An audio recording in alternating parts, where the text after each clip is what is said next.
प्रभु की शरण ले लेना जीवन का एकमात्र कर्तव्य कर्म है। देखो, कई बार हमने आपको बताया, भारत सरकार आपको अगर भेजती है विदेश, तो आप अगर वहां शर्त रखते हैं कि हमें वहां मकान मिलना चाहिए, हमें ये सुविधा मिलनी चाहिए, पास सरकार है, पास कर दे, जाओ काम करके आओ। हमारा क्या काम?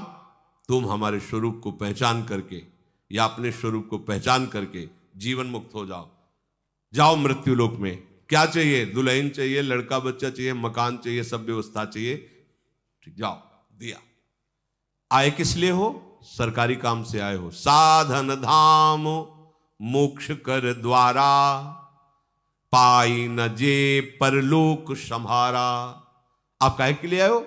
साधना करके भगवत प्राप्ति करने के लिए। सब मनुष्य शरीरधारी ये सुविधाएं आपको काहे के मिले? भगवत सेवा के लिए। नाथ सकल संपदा तुम्हारी, और हमारे जो मिली है वो आपकी सेवा के लिए। मैं सेवक समेत सुत नारी, बढ़िया भगवत प्राप्ति का उपाय है। आप नहीं रह सकते थे अकेले, इसलिए भगवान ने आपको परिवार की सुविधा दे दी, मकान दे दिया, व्यवस्था कर दी।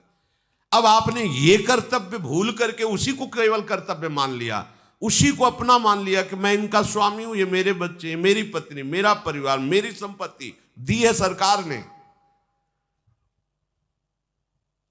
अब आप विदेश जब भारत सरकार के द्वारा भेजे गए थे, 40 साल 50 साल जो भी कार्य दिया गया, आप वापस आए, पूछा गया आपसे, जो आप सरकारी काम से गए थे वो काम किया? नहीं, बच्चे पैदा किए, उनको पढ़ाना लिखाना, ब्याह बर और सब इतने काम थे, तो काम, तो आपको जानते हो क्या किया जाएगा? जेल में डाल दिया जाएगा, इसको दंड दो। क्योंकि जितनी भोग सामग्री सरकार ने दी थी वो अपने काम कराने के लिए दी थी, और इसने सरकारी काम कुछ नहीं किया, इसलिए दंड का अपराधी है, उसको दंड दिया जाए। यह अपराधी, इसको दंड का, ऐसे ही हमको दंड मिलेगा। साधन धाम मोक्ष कर द्वारा, पाई न जे परलोक सम, सो परत्र दुख पावई। परिणाम सिर धुनि धुनि पछताए, काल ही कर्म ईश्वर मिथ्या दोष लगाए। क्यों? क्योंकि जेव ही तुम्हारा मृत्यु का समय आएगा, हर सरकारी सुविधा छीन ली जाएगी, तुम्हारा शरीर छीन लिया जाएगा, शरीर संबंधी छीन लिए जाएंगे, जितनी धन संपत्ति यश नाम सब हटा दिया जाएगा। अब बचे आप अकेले। कहां गए? सरकार के सामने। जिस काम के लिए भेजा गया था गए, वो काम किया नहीं। अब आपके पास कुछ है ही नहीं, क्योंकि सब सरकारी छीन गया। अब चलो सजा के अधिकारी तुम बनो, सजा भोगो, क्योंकि जिस काम के लिए गए थे वो तुमने काम बिल्कुल ठीक समझो। ऐसे ही हमें भगवान ने भेजा है, हर सुविधा हमें मिली है भगवत आराधना के लिए, भजन के लिए। प्रहलाद जी कह रहे, इस मनुष्य जन्म में भगवान श्री हरि की शरण ले लेना ही परम कर्तव्य है। सावै पुंसाम परो धर्मो यतो भक्ति अधोक्षजे। परम धर्म क्या है? अच्युत भगवान श्री कृष्ण के चरणारविंद की अविरल भक्ति, अबाध भक्ति। अब आपको समझ में नहीं आ रहा? दुनिया में लाखों का मेला जुड़ा, हंसा जब जब उड़ा तो अकेला उड़ा। अकेले जाओगे, केवल अकेले, ना हाथ होंगे ना पैर होंगे तुम्हारे साथ, औरों की तो बात जाने दो। प्यारे, जिस काम के लिए आए उसको मत भूलो। आप आए हो मोक्ष प्राप्त करने के लिए, भगवत प्राप्ति के लिए। भजन करते हुए सारे व्यवहार कार्य करो, कोई मना नहीं। भगवान ने ही तुम्हें सुविधा दी है, उन भोगों को भोगो तुम, हम मना नहीं कर रहे। जो धर्म के अनुसार भोगना चाहिए, जो भगवान ने तुम्हें प्रसाद रूप से दिया है, पर अधर्म मत करो। अधर्म करोगे तो जिस कार्य के लिए आए उस कार्य को जान ही नहीं पाओगे। वो कार्य है भगवत प्राप्ति। और भगवान तुम्हारे अपने हैं। प्रहलाद जी कहे, यदेश सर्वभूतानां प्रियात्मेश्वर सुहृद। नहीं जान पा रहे हो आप, आपको भगवान बहुत प्यार करते हैं। सही बात, जब पहले निकले थे तो ऐसा लगता था कि भगवान और हम, अब भजन करके हम मोक्ष प्राप्त करेंगे, भगवत प्राप्ति करेंगे। जब आगे बढ़े, मध्यकाल आया, तो ऐसा लगने लगा कि भगवान और हम दो तो है ही नहीं ना, ये तो भ्रम है। जब रिजल्ट की तरफ बढ़े तब लगा कि वही वो है और उनसे प्यारा कोई है ही नहीं। सुहृद इतना प्यार। अब ये बर्फी रसगुल्ला तो है नहीं कि तुमको ऐसे दे दे, दिखा दे। ये सब यंत्र अंदर के जो अनुभव करते हैं, वाणी की सामर्थ्य नहीं बोल सके, नेत्र की सामर्थ्य नहीं कि तुम्हें दिखा सके। भगवान ऐसे नहीं कि कहीं को बैठे हैं कहीं, छिन छिन बिहरत संग। इतने प्यारे हैं, इतने उदार हैं, इतने नजदीक हैं। बस तुम क्या है कि ये जो और कुछ समेटे हो ना, इसलिए तुम्हें अनुभव में नहीं आ रहे। कहा कहो बड़ भाग, नित नित रति हरिवंश हित, नित बर्धत अनुराग। ऐसी उन्मत्तता छाती है, अपना कोई इतना बड़ा साथी हो जाए। भल्यो कोई बहुत बड़ा पदाधिकारी रोज तुमसे हाथ मिलाए, तुम उसके साथ खाओ पियो बैठकर, कैसा लगेगा आपको? है गर्भ में फूले घूमोगे। हम प्रियालाल के साथ खाते हैं, प्रियालाल के साथ सोते, प्रियालाल के साथ खेलते। आप नहीं करते क्या? पर आप तन्मयता नहीं रखते। आप और कुछ भावना किए। जूठन किनकी पा रहे हैं? उन्हीं की तो पा रहे ना। आप नाचते किसके संग हो? क्या तुम ही नाचते हो? अरे वो भी नाचते हैं जब तुम नाचते हो। तुम्हारी दृष्टि नहीं, तुम देख नहीं पा रहे। हाँ, होड़ करके नाचते हैं। तुम अगर ऐसे करते हो तो आप देखो, जब संगीत बजेगा, कोई कुछ, अब बहुते नास्तिक हो या बहुते शुष्क हृदय हो तो कीर्तन हो, हम देखा है किसी किसी को कीर्तन हो, ऐसा लग रहा है कि पीट के खड़े किए गए। अरे कीर्तन हो रहा है, इतने इतने में क्या जाता है, राधा राधा राधा। हम देखा जैसे अचानक दृष्टि गई तो लगा कितना दुर्भाग्य है। वो ऐसे खड़ा है जैसे इस परिवार का पूरा नाश हो गया है, और वो मतलब एकदम ऐसे। आपको सच्ची कहते हैं, बात मान लेना, जब आप नृत्य करते हो ना, हमारे युगल सरकार पुलकित होते। वो तुमसे कम, हाँ, उन्हीं की इच्छा से तुम्हारे अंदर आनंद आ, वो आनंद सब उमग के आ जाते हैं, नाचने लगते हैं। वो दृष्टि आएगी, हरिवंश कृपा से आएगी, नाम से आएगी। इतने प्यारे हैं, तुम्हें कैसे बताएं वो वाणी का। जब कभी कोई बात आती है, जरा सा हम परेशान होते हैं ना, जरा सा परेशान होते हैं, तो जैसे बच्चा अपना परेशान हो तो माँ कैसे दुलार करती है, तुम्हें पता है?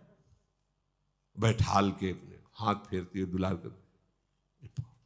तुम क्यों चिंता करते हो? हम है ना। नाच पड़ते हैं। अरे जब कभी ऐसी बात तो लगता है इतना एकांत में, जैसे कभी कि लाल, तब ऐसे दुलार मिलता है। तुम क्यों चिंता करते हो? मैं हूं ना। एकदम मस्ती आ जाती हो, नाच पड़ते हैं। या कितने कृपालु लाडली लाल। हम आपको कैसे बताएं? इस मनुष्य जन्म का एकमात्र परम कर्तव्य भगवान की शरण हो जाना। कहां है भगवान? ऐसे दोस्त हैं तुम्हें, फिर अब वही बस लड़खड़ा जाते कि अब कैसे बताएं। कल शाम की बात कर, नहा के स्नान करके और बैठे, जरा जैसे बच्चे कभी है तो कभी चर्चा ऐसे शरणागति की जरा सी बात आई, जरा सा ऐसे बस वो, अब वाणी की सामर्थ्य तो तुम्हें बताए।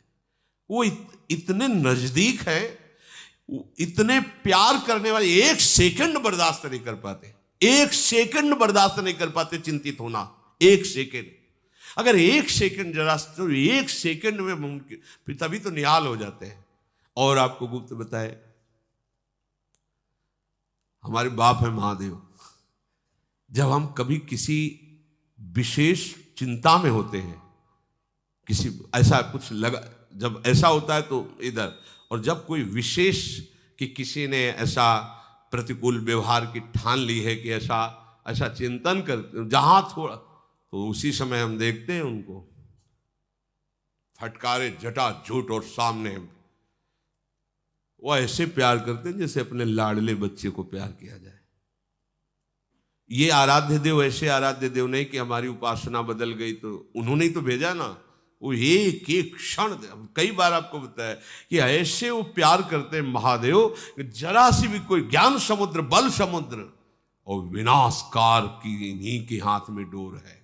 पूरी सृष्टि का विनाश करने की सेवा महाराज को है, पालन करने की भगवान विष्णु को है, और रचने की ब्रह्मा जी को है। और हमारे महाराज तो खेलते रहते हैं, ये सब कार्य इधर होता रहता है। कभी इष्ट छोड़ता नहीं। यहां सब कहीं हम कभी जब से राधा वल्लभी चुल्लू जल नहीं चढ़ाया होगा महादेव जी को कि आज भाई शिवरात्रि है गुपचुप, क्योंकि वो 20 वर्ष हमारे प्राणाराध्य रहे कि भाई एक बूंद जय हो महादेव, कभी नहीं। पर वो आज तक जब से स्वीकार किया है आज तक उनकी कृपा बढ़ती ही जा रही है। कोई ऐसा ही हफ्ता जाता होगा कि विश्वनाथ जी का बिल्व पत्र और जलो, ये तो बाहरी बात उनकी कृपा छाए रहते। एकमात्र शरण लेके, ये हम महिमा बता रहे इसलिए कि हम तो भूल सकते हैं, वो नहीं भूलते। हम पुकारते भी नहीं कि महाराज, वो महाराज। इसलिए कह रहे सुहृद इतना प्यार करते प्रभु। आत्मेश्वरा, यहीं बैठे हुए हैं हमारे ईश्वर प्रिय, वो बहुत प्यारे, वो बहुत प्यार करते हैं आपको। किसको? आपको। यदेश सर्वभूतानाम, सबको। बस ये स्वीकार आप कर लो। शिव प्रहलाद जी कह रहे सुखमेन्द्रियकम दैत्या देह योगेन देहिनाम सर्वत्र लभ्यते दैवा यथा दुःखमयत्नतः तत्प्रयासो न कर्तव्यो यत आयुर्व्ययः परम न तथा विन्दते क्षेमं मुकुंद चरणाम्बुजम। भाइयों, इंद्रियों से जो सुख भोगा जाता है वो चाहे जिस योनि में, वो सबको मिलता है। जैसे जनेन्द्री का सुख है, रसेंद्री का सुख है, ये हर योनि में मिलता है। हर योनि में सब पशु पक्षी कीट पतंगा, सब निद्रा भय आहार मैथुन, ये सब पूरी सृष्टि को प्राप्त है। प्रारब्ध के अनुसार सबको ये भोग मिलते हैं, कम ज्यादा सबको। ये बिना किसी प्रकार के प्रयत्न के तुम्हें भोग प्राप्त होंगे। पूर्व का कर्म है, उसके अनुसार तुम्हें सुख दुख भोग ये सब प्राप्त हो। इनके लिए प्रयास करने की जरूरत नहीं। अब ये संसारी आदमी को कैसे समझ में, हम प्रयास नहीं करें हमारा घर चल जाएगा। देखो, हम आपको सच्ची बताएं, हमारे प्रभु के विधान को तुम लोग नहीं जानते हो। आप जितनी अपने ऊपर जिम्मेवारी लेंगे उतना ही आप परेशान होंगे। वो आपको अनुभव होगा कि अगर मैं ऐसा ना करूं, ऐसा ना करता तो ऐसा ना होता, ऐसा नहीं होगा। और आप अपना भार प्रभु को देके बैठ जाइए, उनके भरोसे, उनके शरणागत होकर उनकी आज्ञा के अनुसार बर्ताव कीजिए, फिर आपको दिखाई देगा मेरे किए कुछ नहीं हो रहा, सब हो रहा है प्रभु के द्वारा। और ऐसा सुंदर होगा कि आप देख लीजिए। पर वो अहंकार है, वो समझ में नहीं, बिना किए कैसे हो सकता है? कैसे हो सकता है? ऐसा कैसे हो सकता है? हम करें नहीं तो ऐसा विचार करो कि ये स्वर्ग लोक तुम्हारा बनाया हुआ नहीं, तप लोक, महालोक, जनलोक, ब्रह्मलोक, इसमें तुम क्या किए? मृत्यु लोक बनाने में तुम्हारा क्या हुआ? अरे उनकी भूमि की बनाए हुए के छापे को ईंट बनाकर थोड़ा गर रहे हो, वो भी तुम्हें बल उन्हीं का मिला है, बुद्धि उन्हीं की मिली। तुम प्रभु के हो, ये स्वीकार करो। तुम्हारा कर्तव्य प्रभु का स्मरण करते हुए व्यवहार बर्ताव करना, ये स्वीकार करो। जो भी दुख सुख भोग है अनमांगे आगे आवेगो, जो पल लागे पल को। जैसे पलक बिना किसी प्रयास के झपकती रहती है, ऐसे ही बिना प्रयास के दुख सुख आते रहते हैं। इनके लिए प्रयास करने की जरूरत नहीं। देखो, तुम इसी बात से समझ लो, प्रहलाद जी समझा रहे मित्रों, तुम इसी बात से समझ लो कि कोई भी नहीं चाहता कि मुझे दुख मिले। सब कोई प्रयास करते हैं सुख का, पर सबको दुख भोगना पड़ता है। दुख के लिए कोई प्रयास किया क्या? सबको दुख। ऐसे ही तुम सुख के लिए प्रयास न करो, तुम्हें सुख मिलेगा संसारिक। तो प्रयास किसका करें? भजन करने का।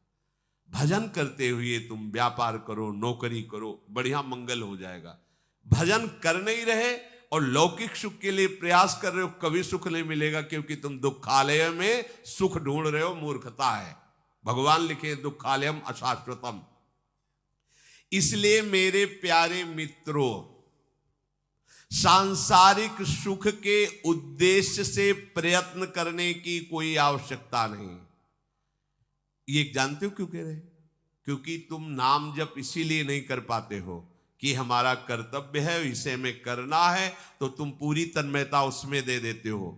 नहीं, नाम जप करते हुए कोई भी कार्य करोगे महामंगल में होगा। अगर नाम जप नहीं चल रहा, जैसे 1 घंटे में आपने 1 लाख रुपया कमाया और एक ने 1 घंटे में 10,000 नाम जप किए, अब दोनों का जोड़ करो।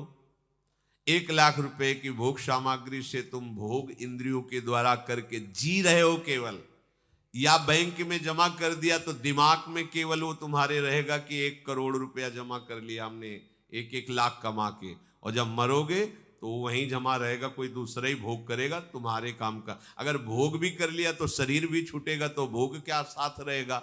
लेकिन उसने 1 घंटे में 10,000 नाम जप किए।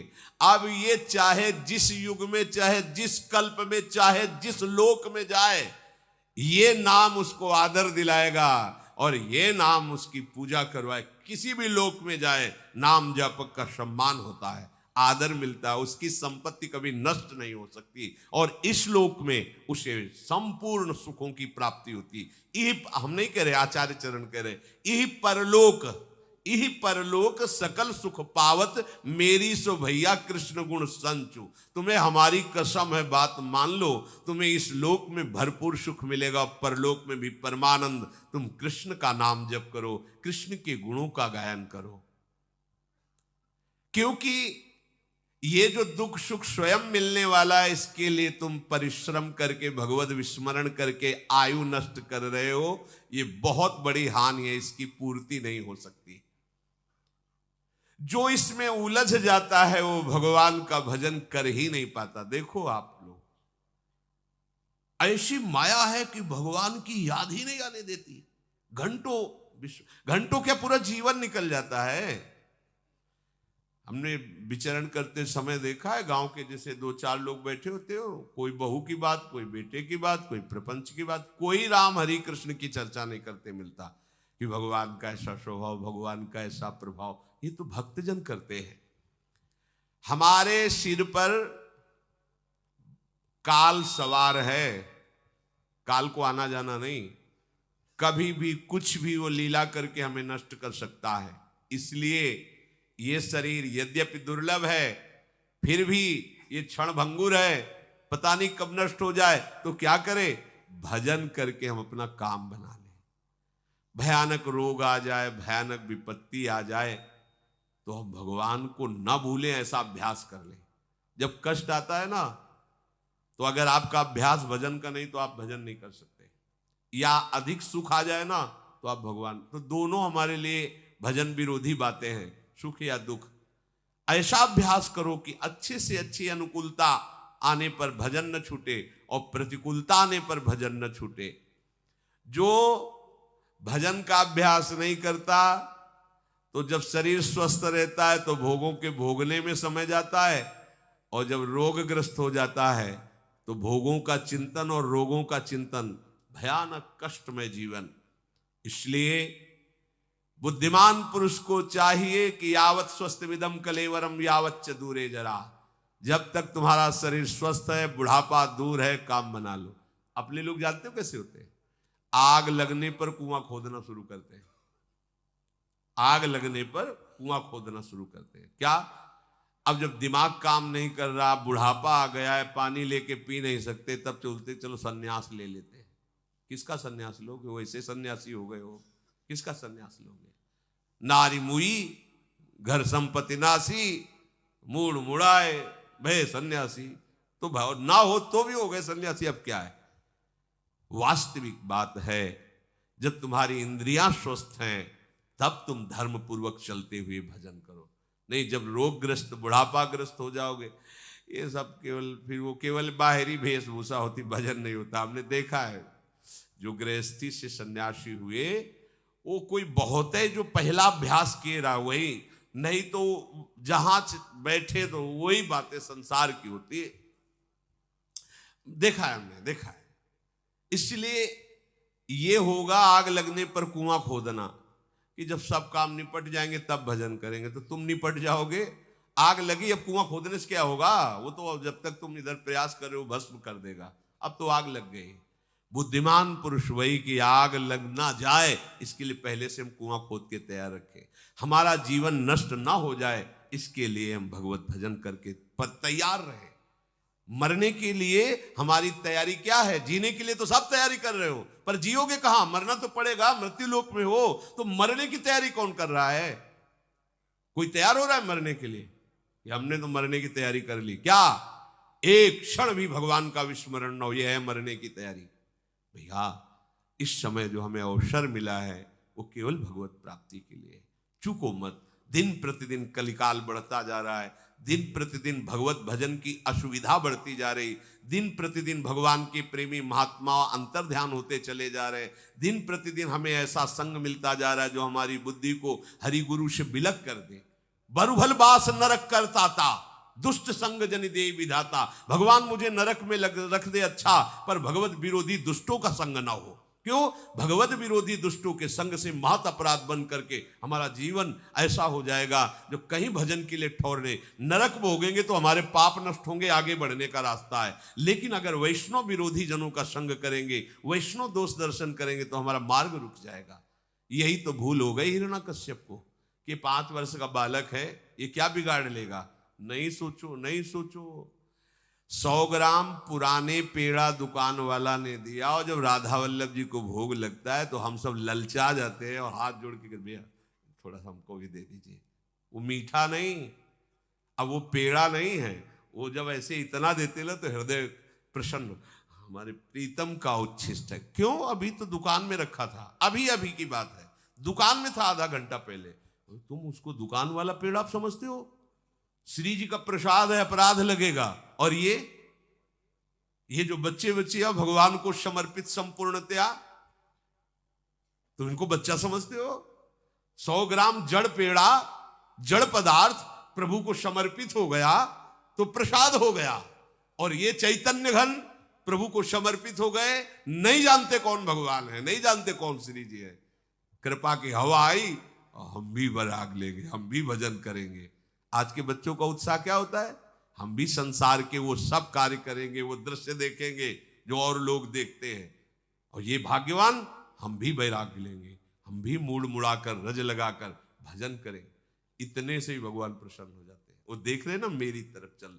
इनको या कोई भी जीव उनकी अवस्था पर मत जाओ। 16 वर्ष के सुखदेव जी, सहस्त्रों वर्ष के बड़े बड़े ब्रह्म ऋषि सब खड़े हो गए, श्री कृष्ण अनुराग में छके हुए। ये समर आज शालिग्राम की श्री विग्रह को विराजमान करो, या 10,000 वर्ष पहले का कोई अंतर होगा क्या? कि ये तो आज विराजमान है, कोई खास बात नहीं। आज विराजमान, आज कंठी बंदी, आज प्रभु का शरणागत हो, हमारा पूजनीय हो गया। प्रभु का शरणागत जन हमारे कहां भाव हैं? कैसे भाव से हम विचर रहे हैं? सावधान, ये मनुष्य जीवन केवल भगवत प्राप्ति के लिए, परम कल्याण के लिए है। हमारा जीवन जैसे जाएगा अंत में वही चिंतन होगा, वही हमारी गति बनेगी। ये ध्यान में रखते हुए हर समय हम अपना जीवन भगवत परायण, तद्भाव भाविता, भगवान के भाव से ही भावित रहे, परम मंगल हो। शेष चर्चा आगे। श्री राधा।